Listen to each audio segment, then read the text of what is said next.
তোমরা তো আগের ব্লগগুলোতে দেখেইছিলে যে আমাদের এখানে কত বড় করে শীতল পুজো করা হয়। সেরকমই রাত্রির বেলা বসা হচ্ছে বিশাল বড় মেলা। সেই জন্য আমি, দিদি, দাদু আর ভাইরা মিলে চলে গেছিলাম মেলাতে ঘুরতে।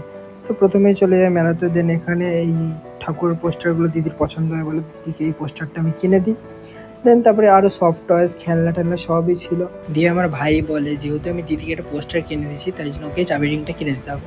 দেন ওকে চাবি রিংটা কিনে দিই, দিয়ে চলে যাচ্ছে মাঠের ভেতরে মেলা দেখতে। দেন মাঠের ভেতরে গিয়েই ফার্স্টে খেয়ে নিয়েছিলাম হচ্ছে আমরা ঘুগনি। দেন আমার আর ভাইয়ের এই পটেটো ফ্রাইটা খেতে ইচ্ছা হচ্ছিল বলে আমি আর ভাই পটেটো ফ্রাই খেয়ে নিয়েছিলাম। দেন এখান থেকে নিয়ে নিয়েছিলাম হচ্ছে জিলিপি। স্বাভাবিক মেলা বসলে তো জিলিপি খেতেই হবে। দেন চলে গেছিলাম মণ্ডপে ঠাকুরটাকে দেখতে। গিয়ে দেখি অত রাত্রিরে অনেক জমজমাট ছিল।